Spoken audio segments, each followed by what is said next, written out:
Hey gang, glad you could join me today. We're going to get on the on Clementine here. We're going to see about getting that new gas tank installed. Okay, as you can see, our trunk release has been removed. You can, if you look back in there, there is the sheath for the cable, but there's no cable to be found. So we're going to have to go up underneath of this little car and see if we can get it released. Alrighty, it looks like we have what's left of this cable. You can see, maybe you can see, I don't know if you can see or not. It's kind of dark up in there. Anyway, we're going to see about giving this cable a tug and see if we can get inside of the trunk to get access. We gotta have access, so here we go. Well gang, we got the hood released, the trunk lid, if you will. Okay, we've got 4 bolts and a few clamps that we've got to take off here.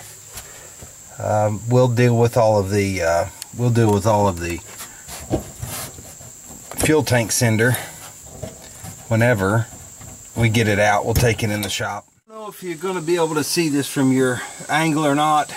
For those of you who've never done it before, these types of clamps, it's clamped here, and the way I get these loose is just take my screwdriver and lift that edge a little bit and it'll pop loose.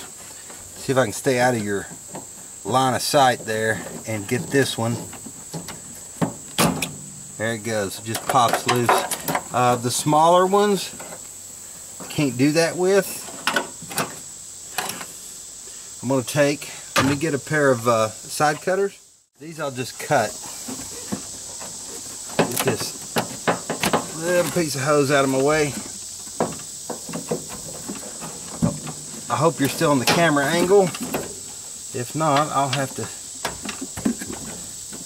edit this part out so I don't bore you. It's me just standing here talking. Okay, but yeah, the little ones, you can just basically take this out of here. You can see where they use like a pinch tool, and they pinch that. That's what does the clamping. I just cut them. Another one here. Okay, this hose here that goes to the overflow.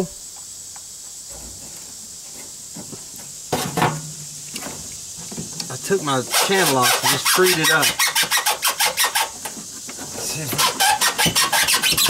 Yeah, pull back at the same time and we're good.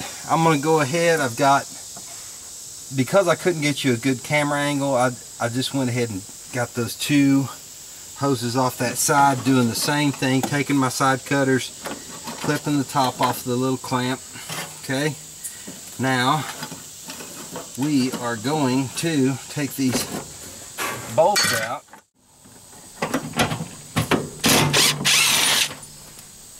Okay, so you can see I've got the tank out of its little shelf there.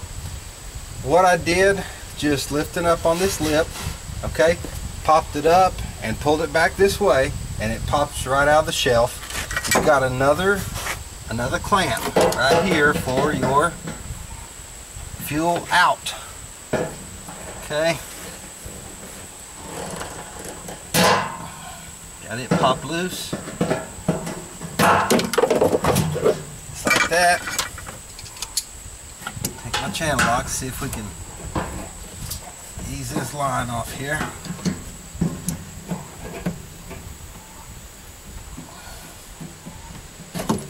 There we go. I believe, guys, I'm going to replace this piece of fuel line simply because anything else exposed is easy to replace. This is underneath the tank, and if it leaked, you know, cracked and leaked, that means pulling the tank back out, and we've already been here once. So now I'm going to go ahead, I need to get this worked off of this sleeve, okay, that connects to your filler. Don't know how close I am. There we go. Alrighty, let's see if we can get this sending unit out of here.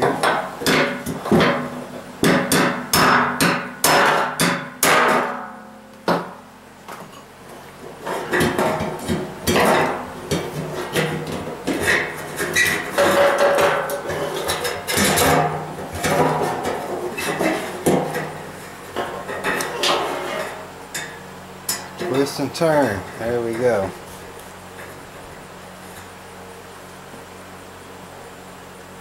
Check this gasket. That gasket looks to be in really good shape. We'll go and clean that up. I'm just going to take some PB Blaster on a rag and just wipe it, not for any other reason, just get the gunk off of it. It's like a fairly decent sending unit. Okay, let's get this out of the way.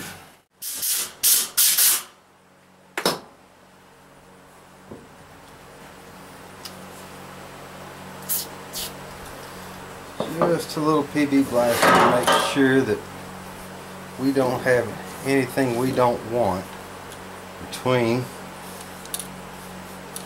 our O-ring and where it's going to seat on this fuel tank. Okay, now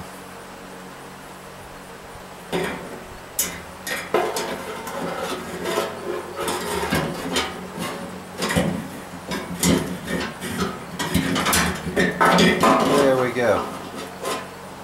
Just wait for it to get it to line up. There we go.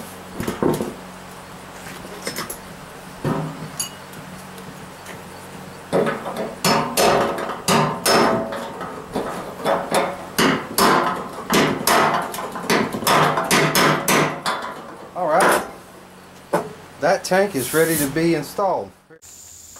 Okay gang, we are back. I had to run to the store and get some 3/16 fuel line. I went ahead on the bottom and installed, I guess you can see that. The lighting is kind of weird with the sun against this shade. I'm trying to do well with this. It's 3-foot piece, a 3/16 fuel line. I went ahead and put that on there and clamped it off on the tank, and I ran it down through the grommet.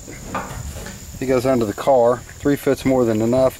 I'm going to run up to the shop real quick and get me a clamp for this hose. I was able to get it off okay. Got the rest of my clamps and everything. I'm going to get that and I'll be right back. One of the things we go through with these old Volkswagens is getting aftermarket parts. You just can't expect them the fitment to be correct a lot of the times. The majority of the time, especially like with cooling tin and stuff like that, aftermarket parts, it just takes some adjustment. This, you can see this flange where I had to take this, well, I'll show you the tool I did it with in a minute. This flange ran straight over top of where I bolt that tank down, and I did not want to leave a bolt out.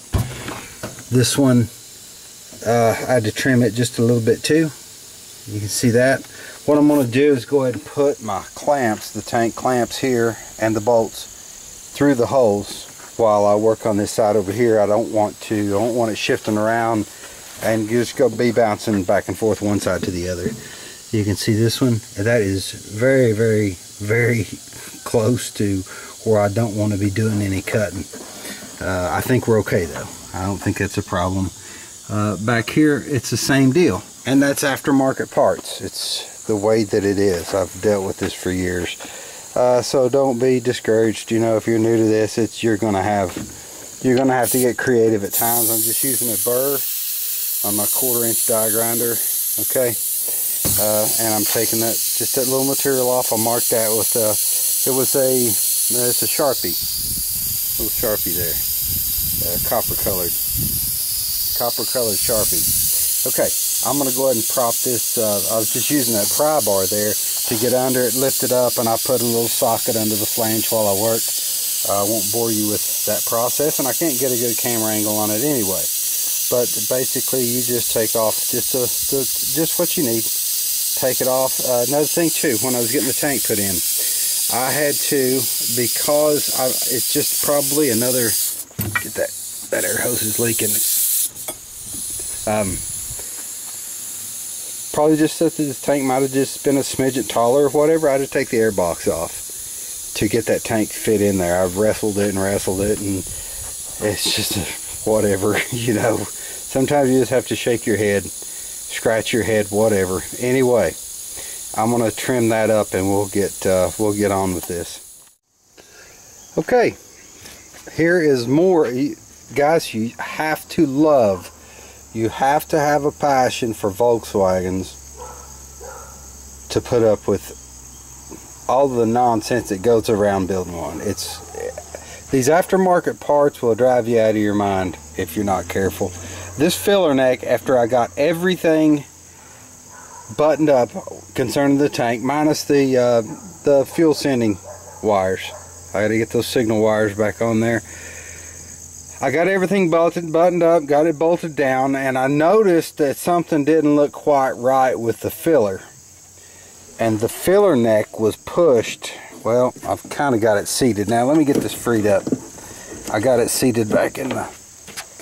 This filler neck was pushed all the way out to here. The gas cap was bulging the lid out just a little bit. And I thought, well, that just looks weird. So I opened the lid up here, and I find that. So I thought, man, what is going on?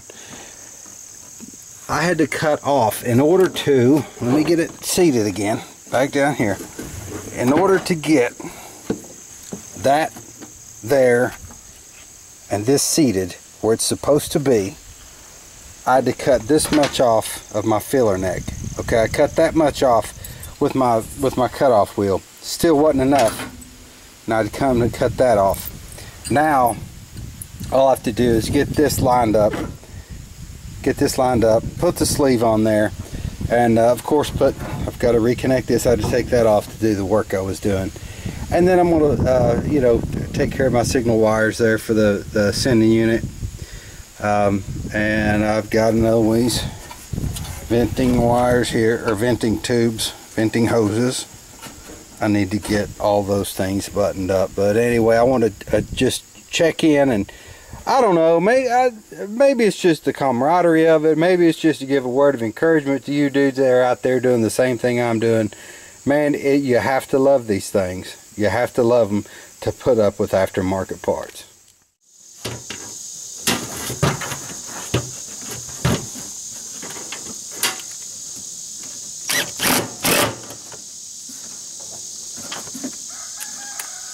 Alright gang, we're finishing up our the last little bit of the gas tank. I need to get my sending unit wires reconnected here,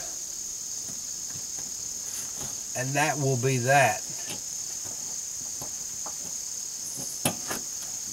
Okay, we're not going to hook anything up underneath. I'm going to be putting a electric fuel pump on this little car.